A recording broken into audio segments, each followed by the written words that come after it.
here and make it public so everyone gets to see it.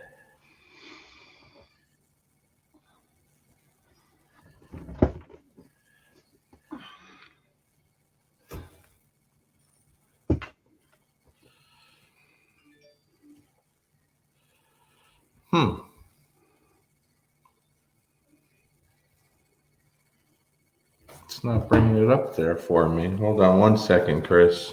No problem.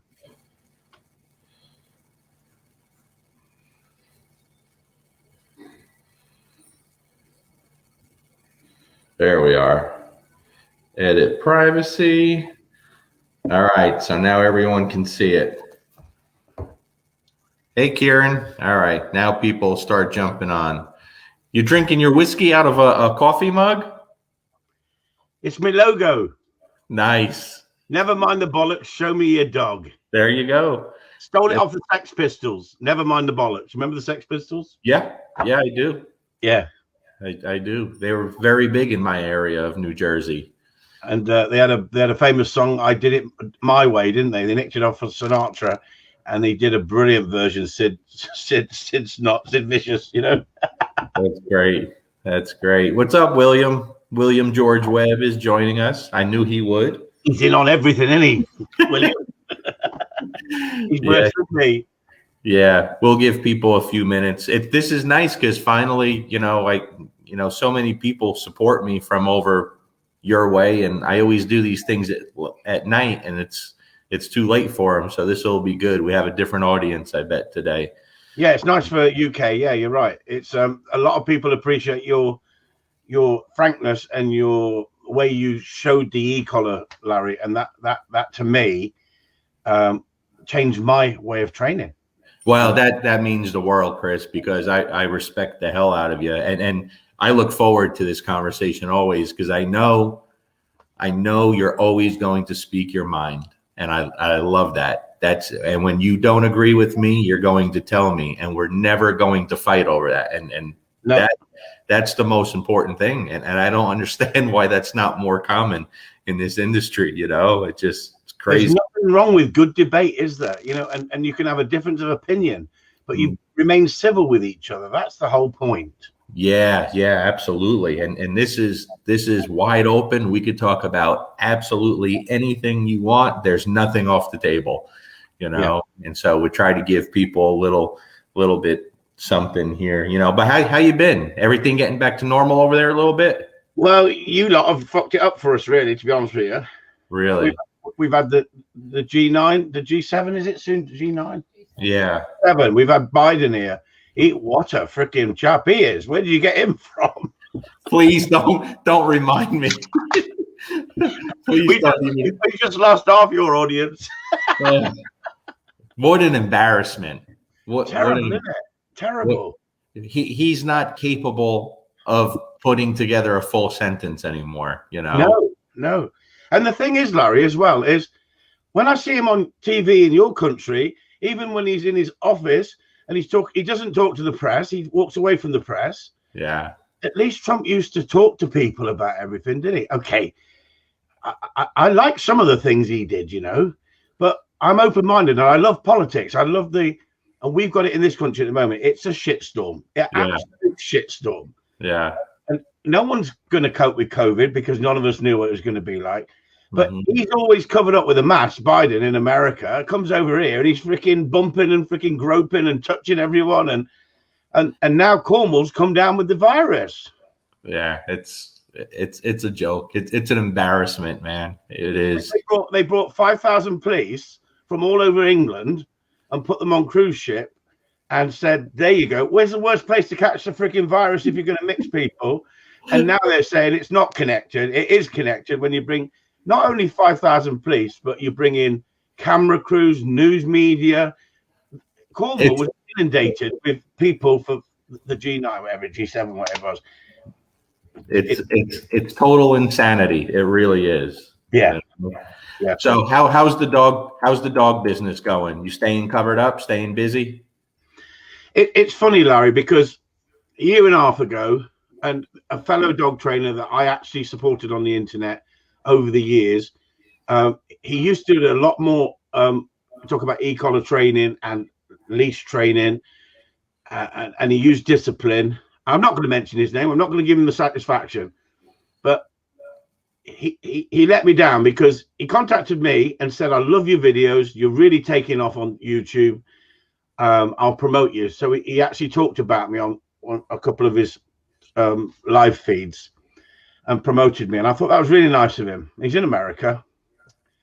And so I said to him, "Thanks so much. I'll share some of your videos." And because I'm dyslexic, I didn't know how to share them other than work it out for myself. So I shared them, and I didn't share them properly. I linked them wrong or something, and the views weren't going to him. But I never monetized my site, and I don't monetize it because I want freedom to say what I want to say. I want to be able to put music up, and I don't want to be manipulated by making it a money earning thing. Sure. I could do, and I had a big following. I had 3.5 million views, 5,500 videos, and it took me 5 years to build up to that level, and it was really going well. My calendar was absolutely booked solid. People had to queue up and wait for me for training, and all of a sudden I got a message one day saying that you've been done for copyright. You've had 12 strikes against you. And so I contacted them, and they're very difficult to get hold of, this internet, when things go wrong. Yes. And I was contacted. I then found out what they were, and they were all for this guy, a dog trainer in America, and he's got a massive following, but he's a bit controversial. Anyway, I contacted him. I said, "Listen, not being funny, but this is a mistake. You must have made a mistake. I sent you a message in Messenger saying I'll share your videos." He says, "Yes, you did, but you didn't share them, so I was getting the money off them. You were monetizing it for yourself." I said, "I've never monetized my site." I said, "I would never, ever take somebody's work and try and make money out of their work." I said, right. I like you as a trainer. I talk about you and I will share your stuff. If I don't like you, I don't want to know you. I don't want to be sharing your stuff. Sure. He said, "You should have known better." Well, I'm dyslexic, but at the end of the day, it was a steep learning curve. We've tried to get the videos back. That's 5,500 videos I've lost completely. And it's not videos that I can't do again. It's the ones where you've had the customers and their dogs. Right. Come here, Aaron. That's the problem. Yeah. That's the problem. Excuse me 1 second, Chris. Can you do me a favor? Get me the charger for my laptop. It's a bit of a plug. Thank you, buddy. Yeah, I had a similar incident with, well, kind of similar with the trainer here that I used to be friendly with. And same thing. I used to send people to him all the time. And then one day I post a video and I get a message on Messenger from him like, "Hey, sounds familiar." And I didn't know what he meant by that, you know? And then I talked to him later on, and he's kind of nasty with me. And he's saying, I said, I used the term mental and physical stimulation, which I've said many times throughout the years. And most dog trainers use those terms, right? Yeah. Well, he claimed that he had coined that. That was his phrase, and I was trying to copy it off of him. I said, "Are you out of your effing mind?" I was really disgusted, but I tried to be even keeled, you know. And he said, "You know what? I'm going to have my assistant look through every video you've ever made to see if you're lying." And he did. Mm-hmm. He actually did. Mm-hmm. And then he said, "Yeah, you're right. You have said it. So I guess it was just, you know, but can you see why I would think you're?" I said, "No, I train nothing like you. No, I don't." You know what I mean? And so I let it go. And then a couple of weeks later, I got another nasty email about a video saying I copied his video. I never even saw the video because I don't watch his videos. They're very basic and it doesn't pertain to me. Mm-hmm. And at that point, I had gotten so pissed. I basically told him to go F himself, and I blocked him on every. I said, "I don't want to see your shit. I don't want to see none of your stuff." Like, people are crazy, man. You know, they're really crazy. Thank you, buddy. And that's the problem. That's the problem with the internet. It's a wonderful, wonderful tool, but it's like everything. It's abused, and you've got people on there trying to sell themselves. Sure. Dog trainers, when in fact they're not dog trainers. They're dog owners. and they're trying to sell themselves as gun dog trainers. And so we've got, it's not competition because they haven't got a clue, but Right. I see so many dogs that other people have messed up, Larry, and I know I keep going on about this, and I'm not doing this because you're here, but with the e-collar, I was so against the e-collar, and this is so important because in this country, they are determined to ban it. They're determined to ban it. The big business, the Kennel Club, are a disgrace. Right. They're a disgrace to this country. They are only interested in registration and manipulating what they want. They can't even get the registrations right at the moment. At the moment, there's backlog of thousands and thousands of people's registration for their pups. They've gone too big. The organization is trying to dictate how we should train. They're not in that league. They come from all aspects of dog training. Now the problem is 25 years ago, the e-collar was a absolute barbaric tool used by people that it sickened me. Right. Sickened me. And I spoke up about it because I say me piece. And a load of people kept saying to me, you don't know what you're talking about. You don't know what you're talking about. But I've seen dogs fried. I've seen dogs damaged. I've seen dogs mentally messed up with this e-collar.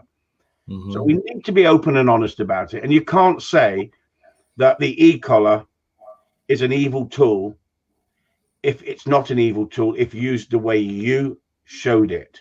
Without people like yourself, and there's not that many out there putting up the videos like you did. And I've seen all the controversy with Ivan and yourself at one point, and everyone chirping in. And I thought to myself, this is going to be interesting because is it going to change Larry's mindset completely? Because I've been getting all the promotional stuff through from Ivan saying join my group, and it's like oversales. If he's that good, he doesn't need to do that. I'm not rubbishing him. I'm saying I just don't like the oversales side of it. Like, come and join this is change your life forever and but it's brilliant that you've gone there, and you've gone there with an open mind.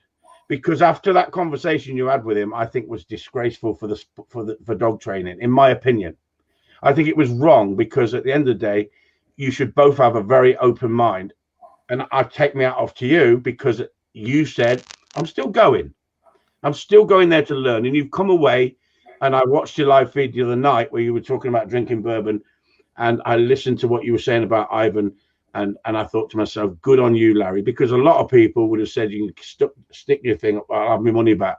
And you didn't. You stuck at it. And I love the fact that you study as many people as you can, exactly the same as me. We are never too old to learn. We're always evolving and moving forward. But we've all gained knowledge from other people. Sure. We all have. Everybody. We've gained good knowledge and bad knowledge. Mm-hmm. It's deciphering it. That's the skill. It's working out what works. Now, I've got a thing to show you here, Larry. That's what I say to everybody. That's it. Yeah. That's it. It couldn't be clearer and more plain. I'm not interested in the bullshit. You're talking science to me, telling me you know how to train a dog. Show me your videos and show me your dogs. I don't want to see a 9-year-old dog. I want to see a number of problem dogs, how you sort them out. It's that simple. It's that simple. And people can't do it, Chris. No. They can't do it. There's too many people telling people they can do it. Mm-hmm. I've had a dog here this week that is reactive, that is it is resource guarding the dummy, holding onto it, growling, going rigid, giving whale eye. 16 months old. All they've done is allowed the dog to become so obsessive with the retrieve and then start to think he owns it, rather than no toy that I ever give the dog is the dog's toy. It's my toy. You play my game, right? It's a game we play under my rules. It can't be under the dog's rules, but we tap into 95% gameplay. 95% gameplay. So every time Ivan sends me something, and I've studied Ivan for a long time and listened to him, and he's a brilliant dog man. There's no doubt about it. I've said the same as Caesar Milan when he first started. When Caesar Milan first started, I said to my wife, look, Sue, here's a bloke who reads dogs like I do. It's natural. Then he went commercial. right? He went commercial. I'm not saying Ivan's gone commercial, but a lot of people are thinking, hang on, $10,000 is a lot of money. But with the knowledge he's got, if you come back and say, in my opinion, Ivan's training thing was absolutely fantastic, then people will take that on board. They've got to take it on board because you went there with open mind. But Ivan said that you need to strip yourself naked and come to the course and forget everything you've ever learned, because once you've listened to me, you're going to come back and you're going to be a completely different person. I like the fact a couple of days ago you said I can agree to disagree in certain areas, but I agree with most of what he says. And I know if I went on the course, it would be exactly the same. Yeah. We can agree to disagree. That makes you a stronger person if you're not brainwashed into just becoming a disciple of that person, unless that person is the Messiah, right? And I think your method of showing the e-collar, and I'm not bullying you up here on your site, I'm saying it the way it is, I think it has changed the mind of thousands and thousands of people, and we've got to thank you for that. I appreciate that very much, Chris. Yeah, listen, that was always the goal. That's why I showed so much stuff. There's very few ways I have not used the e-collar or worked with so many people. And I think I said this the other night. As far as Ivan's course, it's phenomenal. I had no intention after that podcast of not going. It's just not a thing for me. If someone has something that I want to learn, I'm going to do it, plain and simple. And I know there's a lot I can learn from him. We are so on the same page with the way we think 99% of the area. Even the things that I do and believe in that I've been criticized for, he's confirmed and made better for me. I've taken so much away from it. Yeah. As far as the e-collar goes, I won't talk about how he uses it really, but he doesn't use it any different than any other tool. And so the way I use it, if you take the Napopo people on one side and you put Ivan on the other side, I'm right in the middle. Yeah. Okay. And I could tell you this, and I'm my biggest critic always. I'm very, very hard on myself. I have literally heard from tens of thousands of people. That's not an exaggeration. I have 12 million views on YouTube, and the majority of it is because of the e-collar work, right? The social media thing, a big part of it is because of the e-collar work. I'm not that different where I get to with the e-collar than Ivan. I start off more like the Napopo people, and I finish more like Ivan. The way I do it has always been based on not destroying the dogs and making it easy for the average person to succeed with it. And there's no doubt in my mind I've been able to do that. You know what I mean? I think if people saw how little I use an e-collar, they'd be shocked. I just don't use an e-collar. I don't have to. I'm very good at getting the dogs where I need to be with it and then focusing. Listen, I just put out a video with Rizzo, this golden retriever that's here. Okay. We're training, and that dog doesn't even know we're training. It's all based on play. We're having a great time together. There's no e-collar. There's no food. There's no toys. It's me and the dog. And that is the majority of my training.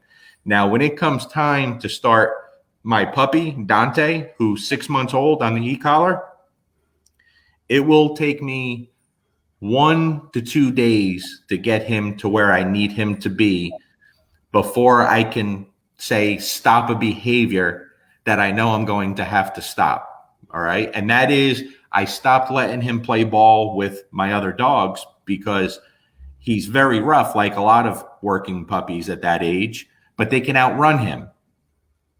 And so I never cared about it. But now that he's a little bigger and faster, he's going to be rough with them. So the same way I did with Mango, my female Malinois, when I knew it was time to stop that behavior, I spent a day or two preparing her with the e-collar, and then I stopped it immediately once and for all. And I'll do the same exact thing with him, and there won't be any negative side effects. There won't be any negative blowback. It will be very clear to him, and he'll be able to play ball more with my dogs because he'll know how to control his impulse to bite the other dog when he doesn't have the toy.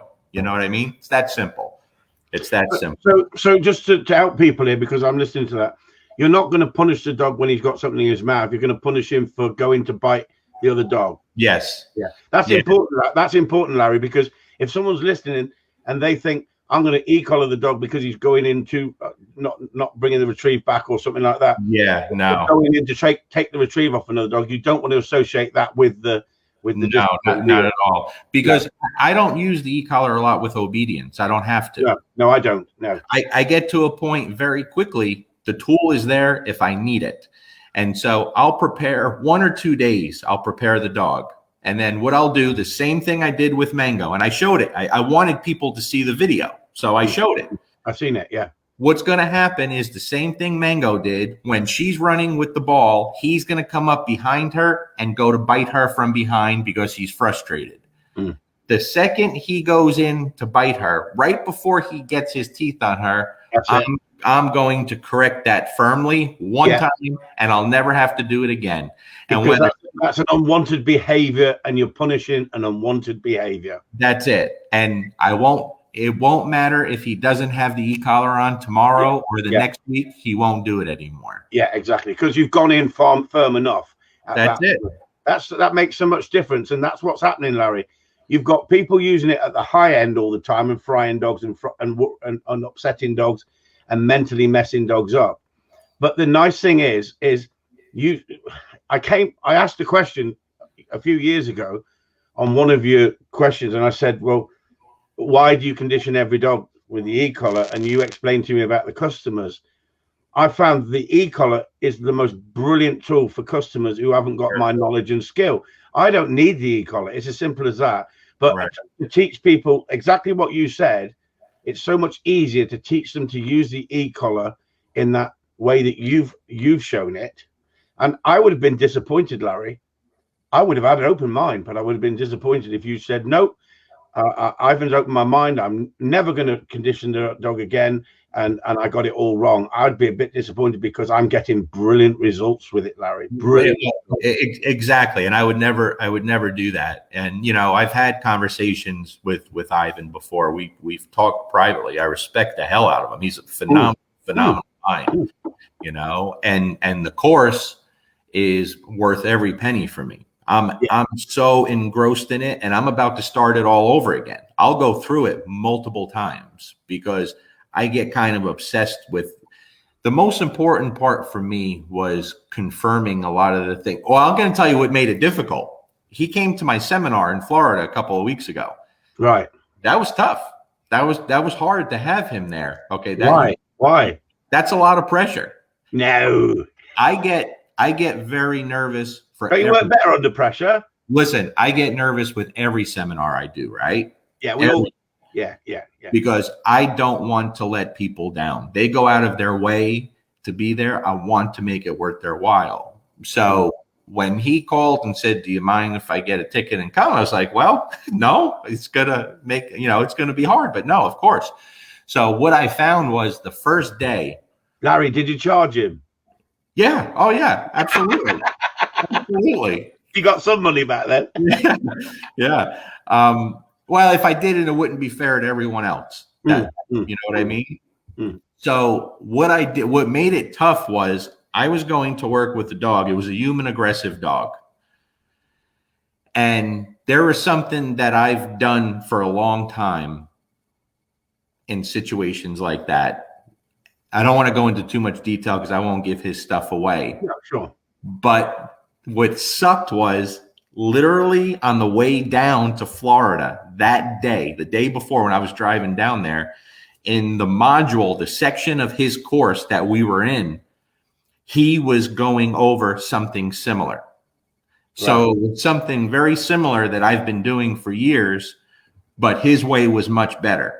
Right. So I took a lot out of it. Like it's worth its weight in gold, just what I've taken from that situation. And so now I have to go down and do something similar in front of him. And what I caught myself doing was I worked with that dog a little differently than I normally would, and it didn't feel right.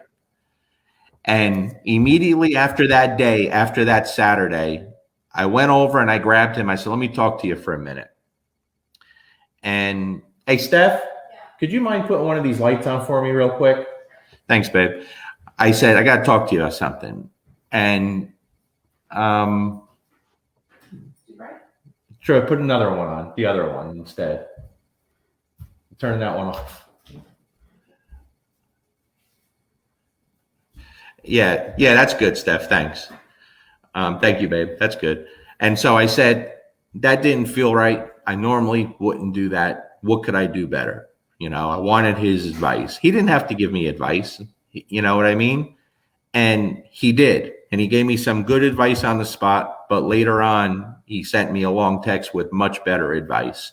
And I kind of knew the answer, but part of me was uncomfortable doing it in front of him because I didn't want to share too much of his stuff also. You know what I mean? Because why did you change it, Larry? Why did you change it? Because you did the module and you tried to adjust it, or why didn't you stick to what you were doing if you were getting good results?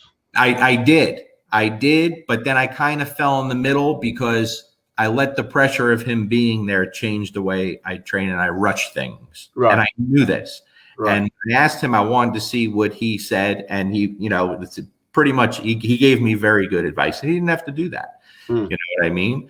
And so, it was good. And the next day when I worked with that same dog, I went back to being myself. It was completely different, and when you let that kind of stuff get in your head, you can't when you're working with these animals, that you have to be yourself. And the second you try to change or you try to please somebody else, the dog's always going to pay the price. And I never want that to happen. You know what I mean?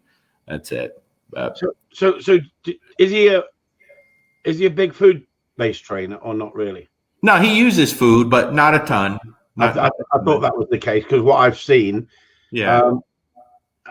it's gameplay again. So much is gameplay. Yes.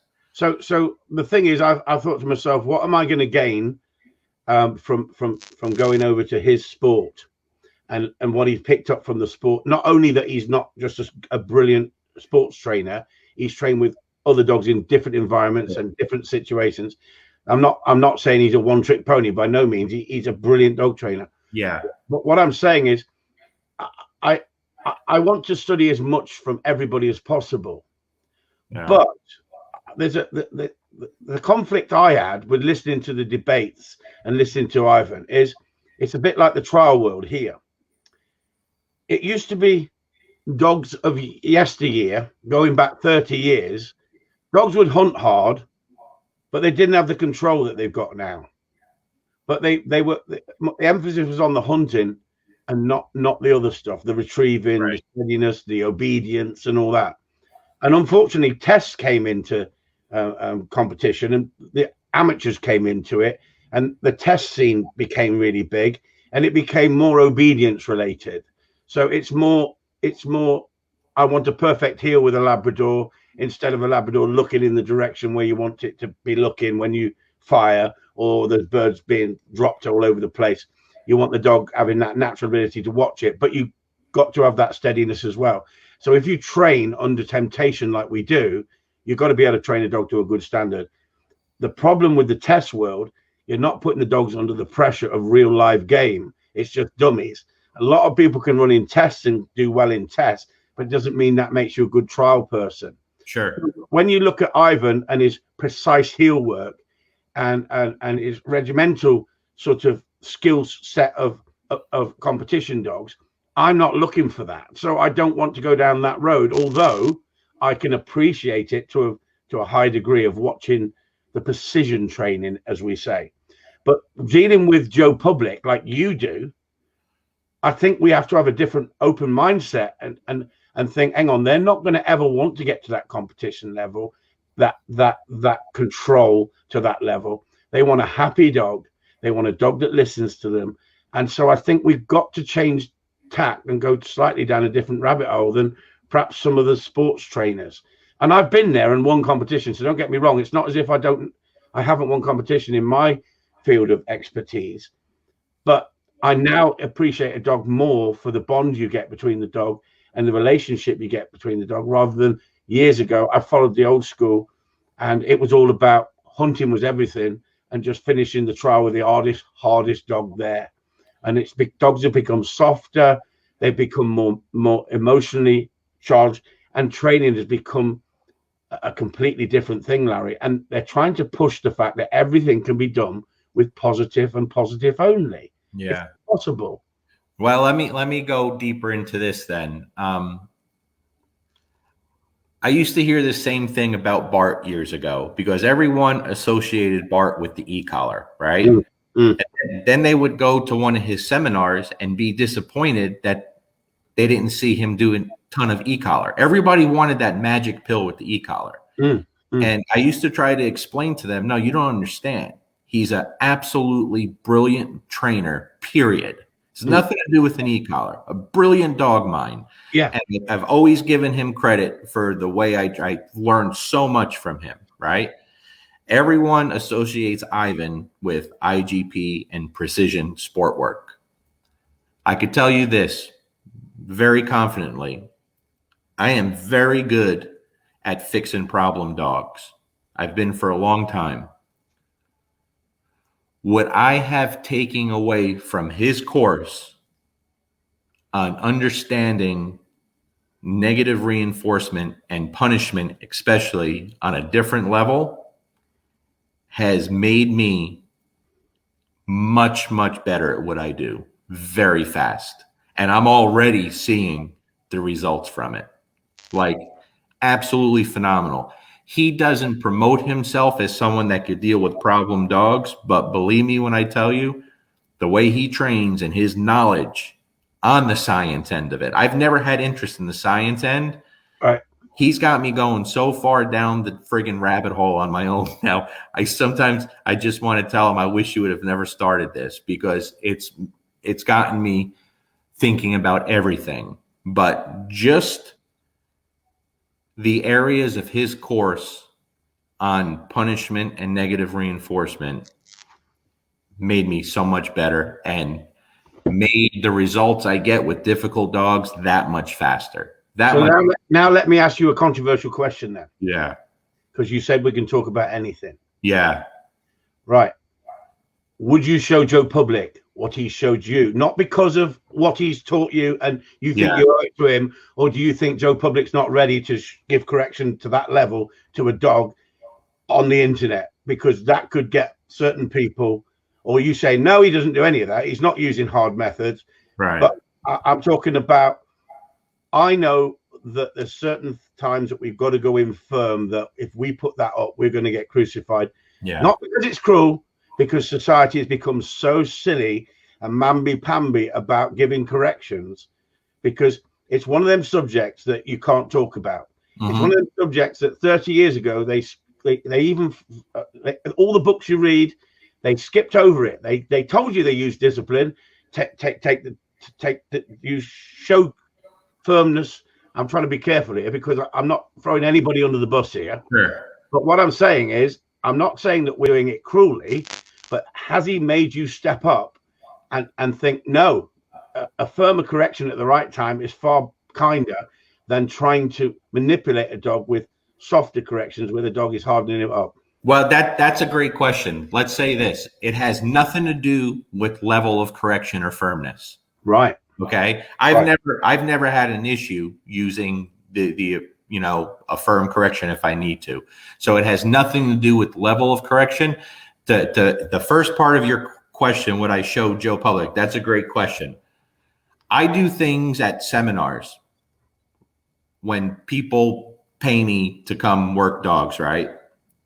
I've done things over the past years where that work very effectively, and people are like, wow, I've never seen anything like that. A lot of these things are things that I learned from Bart. So I always give him credit. Yeah. I didn't create this. I didn't make this up. Okay. But here's why it works. You don't see me making videos. I don't put that stuff on YouTube because people will try it and it will be a disaster. Yeah, I agree.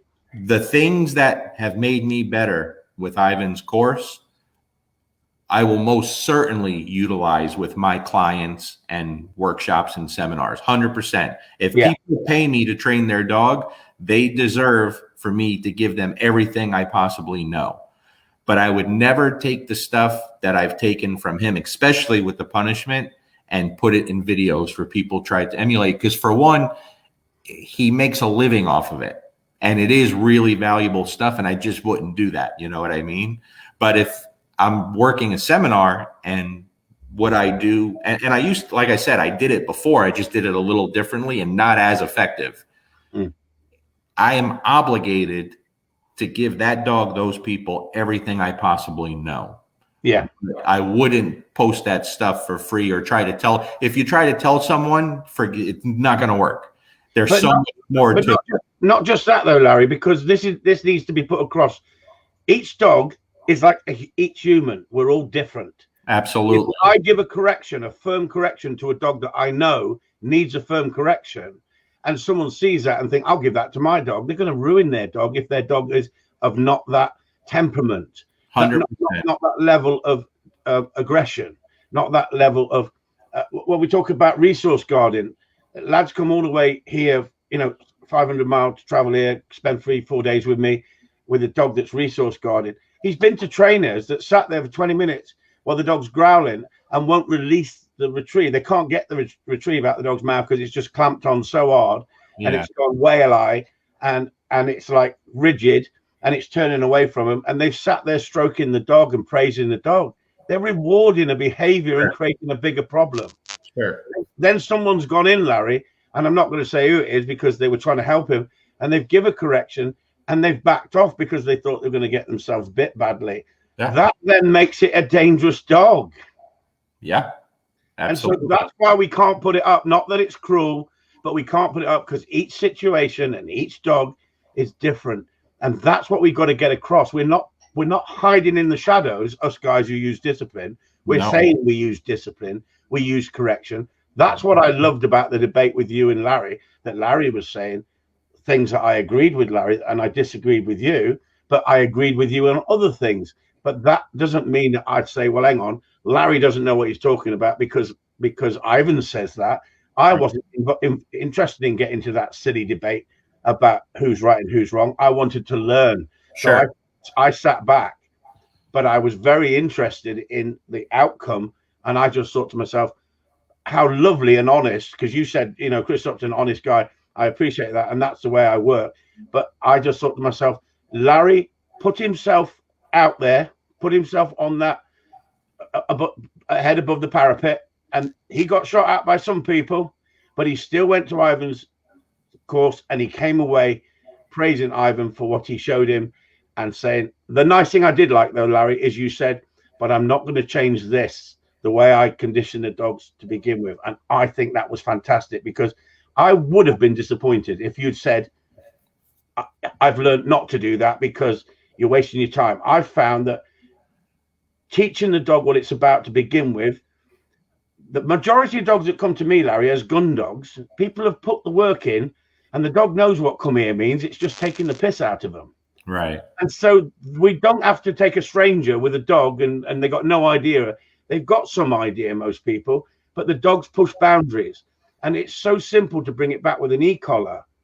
And I can do that in front of other people. Yeah. Other dogs.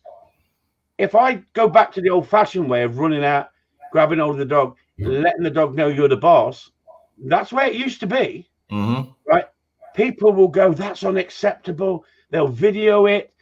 The e-collar is a fantastic tool for saying, when I give you the verbal cue or the whistle cue to come here, turn around and come back. And the way you've taught it, I've had 100% success, Larry. 100%, not 80%. No, I get it. No. So that to me is gold dust. But I had to have an open mind when I was watching you. And I'm being totally honest here because I've seen other things you were doing and I thought, no, I wouldn't be doing that. I wouldn't be doing that because I've been training dogs for a long time. But the more I listened to you, the more I thought I can really appreciate this guy because he puts his head above the parapet. He puts his work out there. And what does that say, Larry? Never mind the bollocks, shush your dog. And that's what it's about. Where is Ivan's videos showing people him sorting out people's problem pets, showing people sorting out problems? I'm not saying he can't do it. I'm not saying that at all. Right. He's a brilliant trainer. But if his work was out there and he hasn't got the internet following that you've got, and yet, like you've said, and you've been humble, those guys are up there on that level of their experience and knowledge.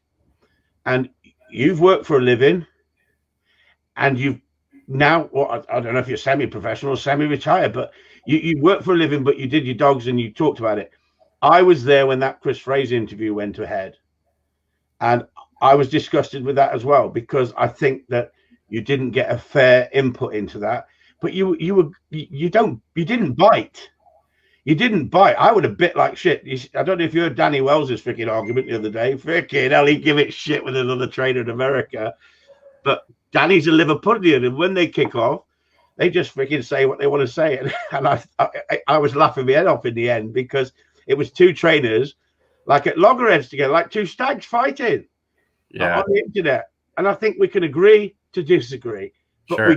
We've got to be able to see people's good points. And I think that so many people owe you the gratitude that you have put up that work and shown it, and you've learned it from Bart, you've learned it from other people. Sure. I understand what you're saying about Larry. I totally understand that. He's running a business. I totally understand. But I put my work out there. I put my head above the parapet, and I'm prepared to be shot at. I will stand with what I do, but I want other people to come to me and say, do it this way, Chris, and you'll see it's better. They're not there, Larry. They're not there. They're not there. You know, the funny thing is, Chris, I've been putting out stuff for a long time. No one has ever been able to say anything negative about my own dogs. They can't. Yeah. Because I'll smoke most people out there with my own dogs. I've shown it. Yeah. I've shown it. You know, you want to compete with me? I don't compete in competitions. I will be, you know, but I have been places, I've been at trials, I've taken my dogs, and, you know, I'm that e-collar guy, but my dog's the only one that has nothing on. And I will compete with my own dogs against anybody when it comes to behavior and obedience. But no one's ever said this guy's dogs suck, they look like shit. They can't do that. But now you're going into competition. Yes. Hey, and now so you put your head above the parapet. Yeah, think about how many people will be hoping I fail. I can think of a couple that will hope I fail real bad. I think it'll be really interesting, Larry, because I've been watching you with that dog, and I think to myself, you're suppressing some behaviors and controlling the dog at a young age, and other people would say, no, let it go wild, let it go wild. Yeah. And it's a very fine line when you start to allow a dog to become a gladiator before you bring it back. Sure. Not everybody can do it. Sure. And some people suppress that behavior and then find that dog never becomes that real gladiator. Mm-hmm. But I've seen your videos with your older dogs, and they're impressive. I love the fact of the control you got. But it's not a criticism, but a lot of your videos are done on the drive. Yeah. And I'd like to see videos in environment where there's real testing, temptation. Listen, here's the thing. Yeah. I can't make videos.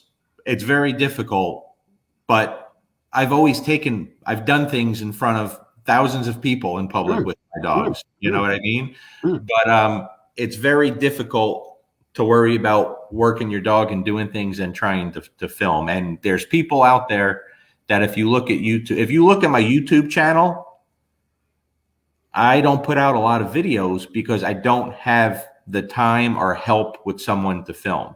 There's people that put out videos every single day because it keeps that algorithm going. I can't worry about that. You know what I mean? People at my seminars have seen my dogs in person, outside, in public, inside places. There's no difference. My dogs don't operate. You'll never see an e-collar on my dogs. They're always without.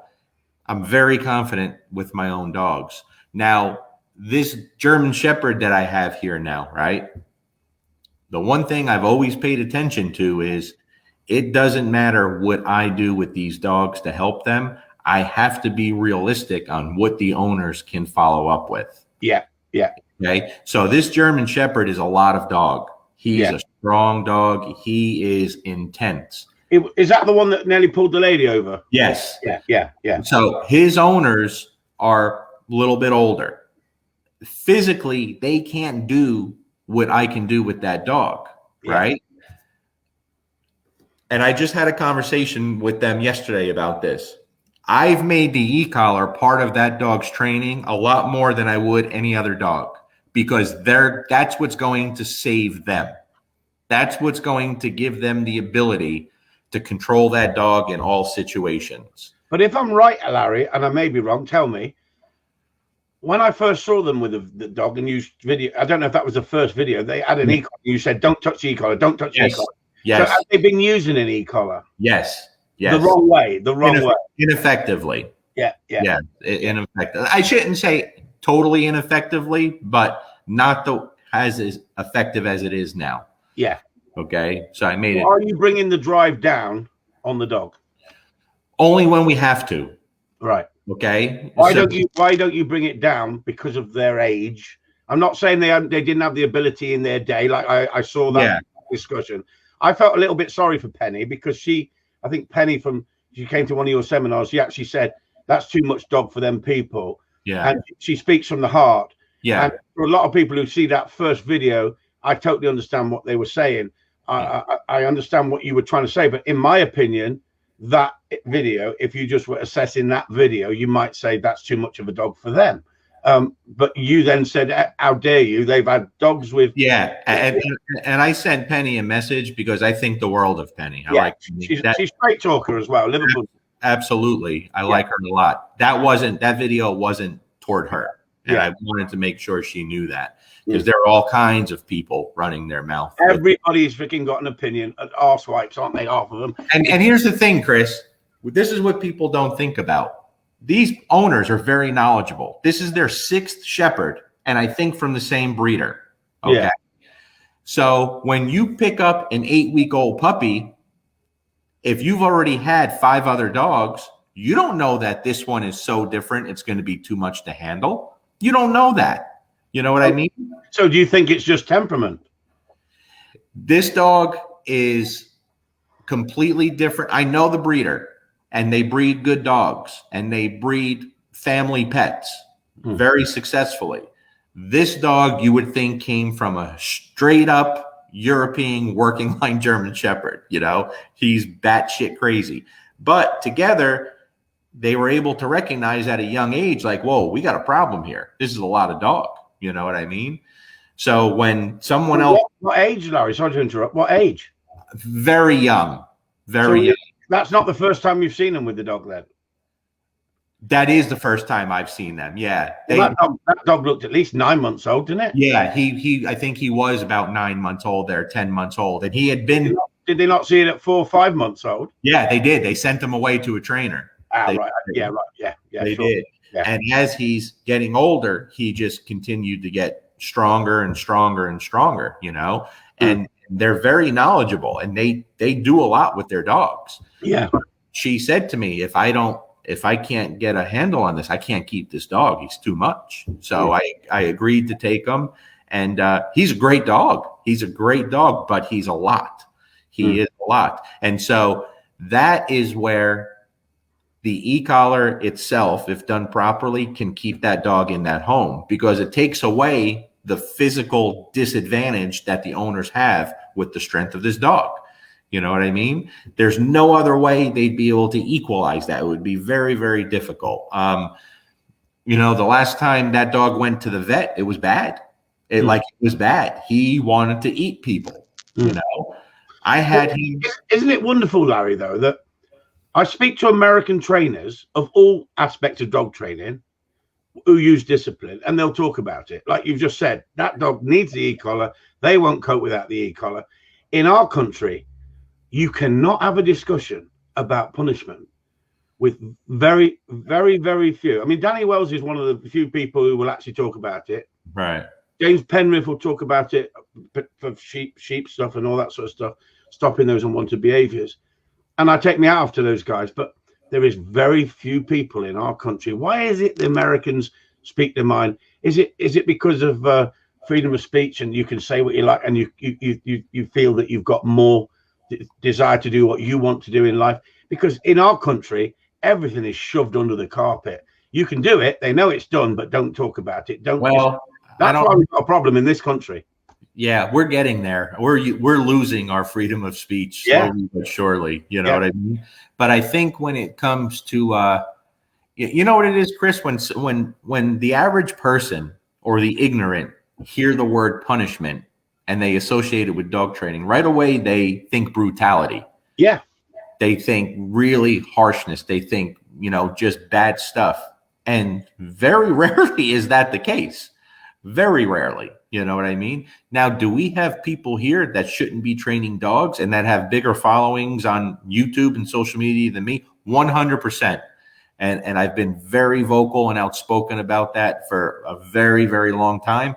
And I used to get a lot of heat about speaking out against that. But these are the people that aren't only destroying dog after dog, they're the ones getting us to lose our rights all over the world to train the way we want to. You know what I mean? So I'd get messages saying you shouldn't talk about that because that brings the abuse to light and we all are. No, you idiot. You have to separate yourself because if they group us all together, we don't stand a chance. You know what I mean? If you're using discipline, you've got to have the balls to put your head above the parapet and say you use it and show it in the right light and stand by what you do. You should not be taking a dog behind a shed and giving it a good hiding and then saying, don't tell anyone what I did to that dog. And that's the problem with this country in the UK. They are so worried about it will affect their livelihood on the internet if they say it the way it really is. And that's the sad thing. That's why we're going to lose it in this country before you people lose it. Because at least you guys have got the bottle to stand up and support each other and say, we use the tool. And you are an ambassador in my eyes because you're showing people how to use it in a sensible manner, but get results as well. Right. Well, listen, I've had a lot of people that were very anti-e-collar, purely positive, come over and say, I didn't know you could use it like that. They've come to my seminars and changed their mind, because they had one way, if they turn on a video and they see Jeff Gelman telling someone, turn it on 100 and hold it for 3 seconds when your dog goes near the dishwasher, guess what? That's what they think everybody does. Yeah. That destroys us. What's that, Larry? Is that a Leatherman? It looks like a Leatherman a little bit, doesn't it? Yeah. But actually, the Germans invented it. Nice. That's beautiful. That's got the eagle on it, see? I like that. It's very old, but it's you couldn't know that was a knife. Now that, in the wrong hands, is lethal. Absolutely. To a surgeon, saving a soldier's life, it's a lifesaver. That's right. And at the end of the day, what you say about the e-collar, your e-collar is your clicker, I think to myself, you're dead right. But it can also be used as an enforcer as well at the right time. But you don't use it as a brick, do you? Throwing it at everything that comes along, do you? That's the big thing about it. Yeah, and that's the thing, Chris. When you use it for everything, it becomes a lot less effective. Without fail. And I say that to these youngsters they're trying to portray themselves as e-collar trainers. And they're using it for counter surfing. They're using it for everything. They're using it to get the dog into the vehicle. You don't need to use it to get the dog into the vehicle. You can use it to get a dog into the vehicle. But why would you? If you learn from somebody who knows how to train a dog without an e-collar. But if you listen to someone who's been training dogs for 30 odd years and had success and saved thousands and thousands of dogs being rehomed or being put, hundreds of dogs being put down, and then he turns around and says, actually, because of the backlash I got because I used discipline and I got attacked by the fluffy world, and it does bother me what people think about me. I'm hard enough to say, this is what I do. I stand by what I do. But you can't say you haven't got feelings. I went out looking for that perfect way to train a dog without using the discipline that I use, because I got success with the discipline. Sure. But guess what? It's not out there. But the best next thing to it was the e-collar. Sure. And so what a revolutionary thing. I went looking for the Golden Fleece, Jason and the Argonauts, and guess what? Holy Grail. Guess what? It wasn't out there. But the best thing I come across was the e-collar used by people like you showing it. And without people like you showing it, I would have still had that same mindset that the e-collar was an evil tool. Well, there's a couple of things that people overlook. When you can communicate with your dog at a distance, whether it's for good or for bad, it's extremely powerful. Yeah. Especially when you already have a relationship with that dog. Yeah. Extremely powerful. And why someone wouldn't want that? Listen, I have clients that have bird dogs, that have very well-bred hunting dogs, that if the dog gets out the door, it's gone. It's going. These bird dogs need to run. And when they come here, and we're talking about pointers mainly, aren't we? Yeah, a lot of pointers. Yeah, because they're a different breed again compared to a spaniel. Absolutely. Their pain threshold is higher. It's simple as that, Larry. Yeah. Right? You asked that question. Why do the manufacturers make collars of low-level stim, higher level, medium level stim, and higher level stim? Because certain dogs need higher levels, don't they? It's simple as that. Absolutely. And at the end of the day, I can use those very low-level stim collars on little cockers and Springer Spaniels. But when you get into the pointers, I've seen them run through so much more, with, and they got that mindset. So you appreciate the different breeds, and that makes so much difference. The same as resource guarding with a spaniel. I can put my hand to the back of the mouth, open it, take the retrieve out, and even if the dog's kicking off and growling and trying to climb up at me, I'm strong enough to do it and send a message, and then give the dog a way out, and the dog goes, okay, I didn't win that battle. I've learned from it. The difference is I would not be doing it to pit bulls and mallees. Sure. Right, you'd lose your fingers. Because it's not, it's a different genetics, isn't it, again, see? 100%. And if you I'm not saying dominate, but if you master a spaniel, a Springer, or a cocker, or a Labrador, Labradors train themselves. They're so easy to train. Labradors. They're big goofies, and they train themselves. You get a good Labrador, they more or less train themselves. But the difference is people say the spaniel is a mad dog. It's not a mad dog. But if you try and suppress it from day one, as soon as it's got freedom, it says sod you. Right. And there's a hell of a difference between the genetics of each breed, isn't there? Yeah, absolutely. It depends what you're working with. I wouldn't step in. I'd like to see what they did resource guarding, with a Mallee or a Pit Bull or a Rottweiler, and see how they handle that. But there's not much of it out there because people aren't showing it. No. But what I showed, people went, bloody hell, what a difference. How you've won that dog over in 20 minutes. Right. Because it's knowing your skill set. It's having the confidence not to bottle it, but to go in and say to the dog, that's unacceptable, but I'm not going to frighten you. I'm going to back you off and show you that you don't scare me. And other people say, other trainers will turn around and say, and especially the positive movement, that's going to create a dangerous dog. Yeah.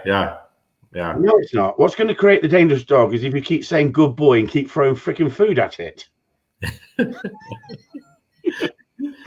don't get me wrong, I'm not against food, Larry. Yeah. I know you use food, but I use it and wean them off very quickly. Sure. I use it no different than an e-collar, as a bridge, to change a mindset and then move forward. But majority of my training is the ball, the dummy, the gameplay. 95% is gameplay. Well, if you'll know by looking at Ivan is massive on gameplay. Sure. So we're on the same boat there. 100%. Yeah.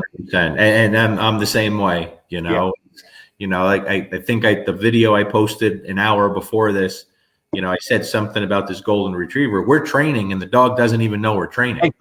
Exactly. You're dead right. Yeah. He has no idea, and he's getting so much out of it. There's not even a ball involved. It's me and him. Me and him are playing and training. Exactly. But do you know what, Larry? The haters don't want to talk about that. No. They only want to talk about the bit that they can't get, and they don't understand, and they condemn you that you using discipline. Yeah. The world's gone mad. The world's gone mad. 100%. Yep. They're falling short in so many areas, know, and it's they just don't understand it. They don't understand punishment. They don't understand negative reinforcement. Most of them don't understand positive reinforcement. Exactly. They do it completely. Yeah. They do it completely wrong. But let's be honest. You study this. I don't know if you studied the science before Ivan pushed you down that road so much, but Chris Fraze says he hasn't studied that. Well, he's missing out.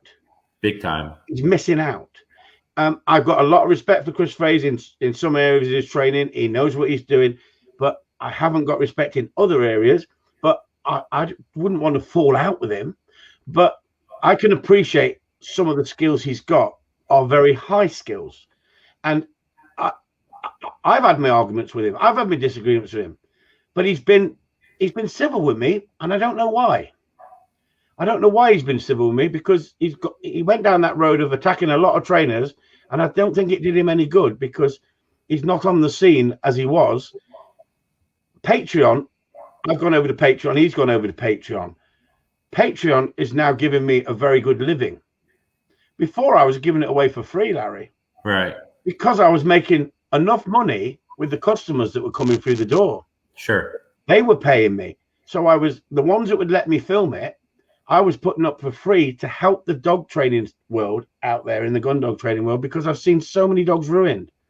And that got me the following. It wasn't as if I was trying to commercialize myself on YouTube. Right. Myself. That's my preference. I didn't want to do that. But once I'd been shit on, like I did by that American trainer, I got depressed for 2-3 days because of five years hard work and building up that following on the internet. I never had to advertise anywhere else. I was just so busy. Right. Because people would bring the problem dogs to you because they'd say, I've seen the videos, you get results. And then my mate said, stop it, Chris, get your videos up again, but put them on Patreon and let people pay for it. And you've been talking about a number of trainers I've been watching that have got subscribed sites and stuff like that, and you've been promoting them. Now you're on my Patreon site. Well, you were. I don't know if you still are, but you were. Let me ask you, Larry, why are you on there? Why are you on there? Two reasons. These days I rarely get a chance to go on and watch a lot of. I'm on a couple of Patreons. I'm on yours. Yeah. I'm on the Canine Paradigm, and I'm on Jerry Bradshaw's. And for you, two reasons. You put out so much good content. Like when I'm sleeping at 4 a.m. and I hear my phone going off, it's you posting videos on Patreon. Okay. And the second reason, which is more important to me, I'm just going to support good people. Always. You know, that's really nice of you, Larry. And that's really nice, because I would support you if you had a site like that, because of what you do for other people as well. And I like watching your videos. I generally like watching your videos. Don't agree with everything, but I thoroughly enjoy watching your videos, and you get results. And that's what it's about to me. And I watch so much on the internet and push it aside, but I listen to podcast after podcast. But you do promote other people. And that's I think the way we've got to go in the dog training industry. If there's people out there that you've appreciate and you've learned from, then we need to pass that knowledge on that we've learned from those people. Absolutely. And, and there's not enough of that, is there? It's like me.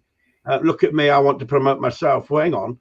I want to promote people who help other people. That's what I want to do. I want to build a bridge and bring us all together.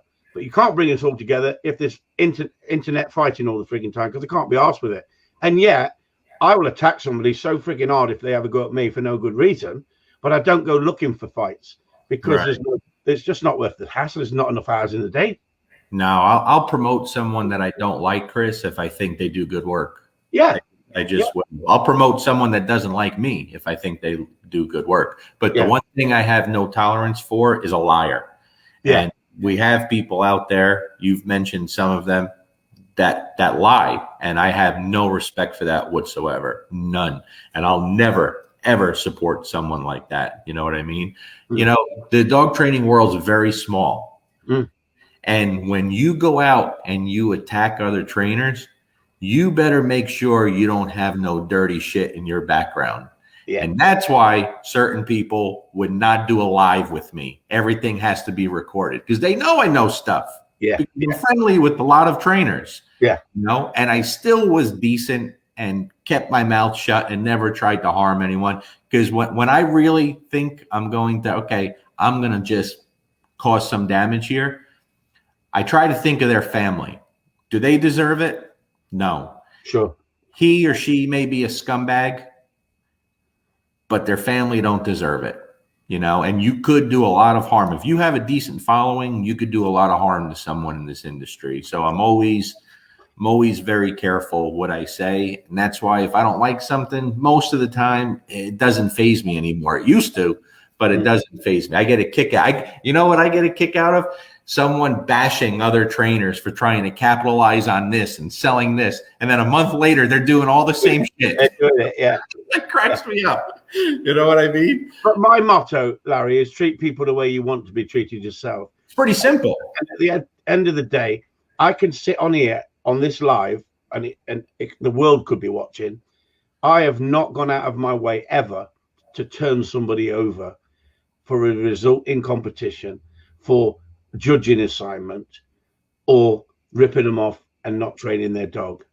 We've all had dogs that we've struggled with on the odd occasion. Sure. If it was happening on a regular basis, I would change my job. But the success I have and the following I've got because of my reputation of he says it the way it is, I'm going to lose fan base because I'm too outspoken. But I'd rather be me and live with what I've got. And if I died tomorrow, I've had a wonderful life through dog training, a wonderful life. Absolutely. And I'm like yourself, family man, got a wonderful wife who supports me. And I love the fact that you talk about other things as well. You're not just a dog trainer. Don't talk about anything else. You talk about food, you talk about music, you talk about everything. And I like the fact that people see the real us, if you know what I mean. Absolutely. I'd rather see the true you than somebody on there pretending they're somebody they're not. That's the most important thing to me. Yeah, it's that's very important to people, and they'll always comment, you know, when they come to a seminar or stuff, and they're, you know, it means a lot to people when you are who you are. Yeah. And when there's no bullshit. And that's why I was excited about this talk, Chris, because I know, you know, I love the fact that you don't agree with everything I do. I don't want someone to tell me I'm great. I don't need to hear that. You know what I mean? I don't want someone to agree with everything. Because but you'd feel the same with me, Larry. You'd see some of the things I do and think, no, I wouldn't do it that way, Chris. That's the way it is. That's the way it is. You'll never, ever get someone that you agree with 100% on everything. No. Thanks, Penny. Penny's awesome. I like. Yeah, lovely girl. Yeah, she is. She definitely is. And she's another one. She said, I knew that the day I met her in Scotland. It's like we've known each other for a long time. She speaks her mind, and I love it. Yeah, you know, she's just she's definitely what's good in the industry. She came down and spent a week with me, Larry, and I put her under extreme pressure because I wanted to teach her that the way she works with these rescue dogs and the way that she's trying to be manipulated by idiots in the rescue centers. Yeah. She's savvy. She knows that, you know, you have to use firmness and correction at the right time.